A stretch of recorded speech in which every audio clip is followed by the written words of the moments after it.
Yes, Fadi TV jimbaniriza akadde kano mwasibye mutya muli mutya ngenda kubasaba musubscribing ate munyige nekade amawulire ag'ennaku amunange enkyali bubadde bukya ku makya musajja mukomanyikiddwa nga Makona Brian Makona ono nga musasi w'amawulire ag'olugambo awali ku mukutu ogwa Asanyuka TV okuli Next Media kw'ossa ne NBS TV munange bafunye akabenje akabadde akamanyi era nga akabenje kano katuze abantu babiri bafiidde mu motoka abadde mu basatu motoka kika kya Alix era nga police evedde ne confirming akabenje kano kabadde wali na mulanda kumpi ne Starbex era nga muno mwafiiriddemu amanyikiddwa nga Kasirye Badru kosa ne Isaac Ndamaje onabadde nga social media andula owa Next Media yabadde atera okubanga apostingayo ebintu ku Facebook ebya Next Media ku YouTube yapostingayo video za Next Media yabadde social media andula wa Next Media kitalo nnyo nnyini ddala okusinza ku mawulire agavaayo mu ddwaliro ekisubi kiraga nti Makona Brian Makona gyadusiddwa embeera nga sinungi ali mu ICU ne baba si birungi ali kisubi ne baba si birungi ebyaddala si birungi akabenje kabadde k'amaanyi ekyamazima ebyaddala ennaku zino bubenje bungi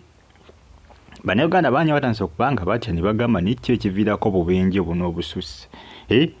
kiki ekiviirako obubenje buno obususse bannayuganda bangi bakyakyebuuza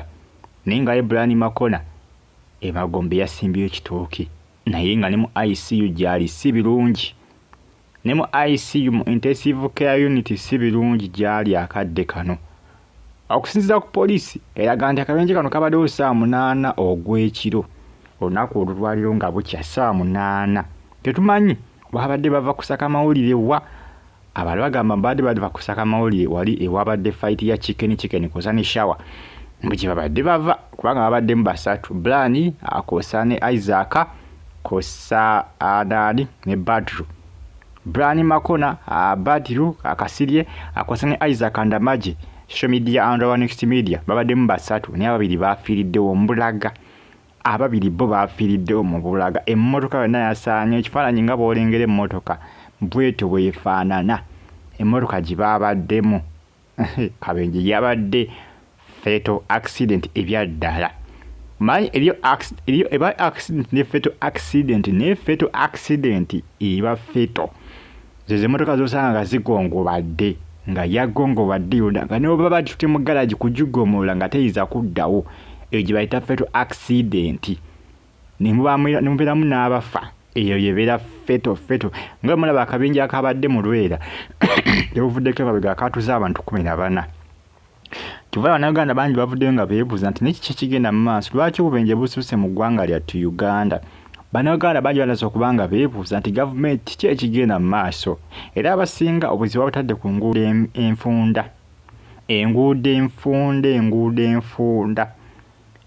enfunda n'embeera enguudo gye zirimu ebinnya emyala tebagigira bulungi naye ng'ebisinga basinga kukola ki akukissa ku nguudo enfunda olw'ensonga nti akabenje emmotoka nyo ziba nga zandibadde zifuna space ziba zenyigiriza bwenyigiriza ekiviirako okola ki okwesisinkagana naye okusinziira ku poliisi yo alipoota gyefulumiza eraga nti okusinziira ku poliisi eya Uganda eraga nti motoka Brian Makona kika kya Alix nti eyabakozesezza ensobi olw'ensonga nti bo omukono gwe babaddeko gwadde mukono mutuufu naye ate oli oba yaluzinze kontrolo eyabaviireko kubanga bakola ki bakozinga akabenje kano manyi ebiseera ebisinga motoka bw'eba ebadde ku sipiidi ensobi yonna gyekola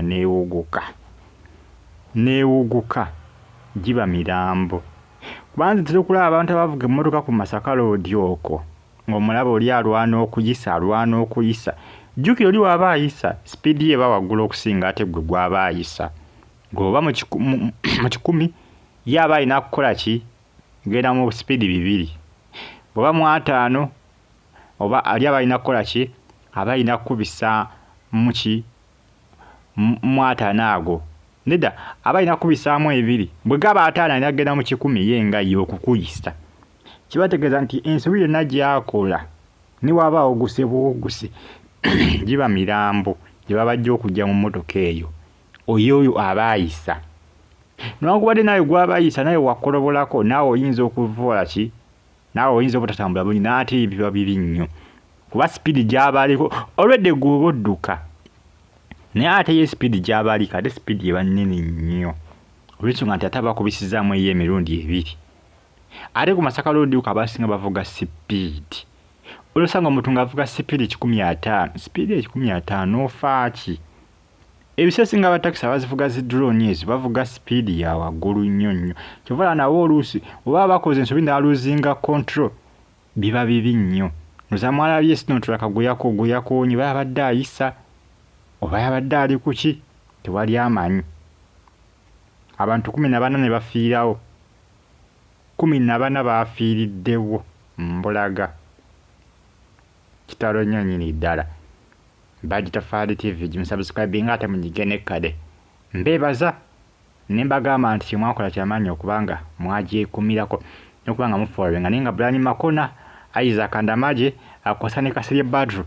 Badru naye yafiiriddewo mbulaga ne Isaac Ndamaje ne musajja mukulu Brian Makona ali mu current situation sinungi ali mu situation gyalimu eri so bad sinungi sinungi okutwalizamu okusinza ku mawulire agava mu ddwaliro ekisubi wali eri naye nga abasawo balwana nnyo ali mu ICU omanyi intensive care unit nayo sinyango munna nti oba osiza ku byuma oba ku life support toba kiriya oba osiza ku byuma ate ebintu bya intensive care unit bya ICU ebyo si byangu bamusawo bayinza okuteeka nga abantu balowooza nti oli kiriya naye nga wafudde dda naye nga ebyuma byo bigeza kulaga nti oli mulamu naye nga oli mufu wajjo kibi nnyo mweraba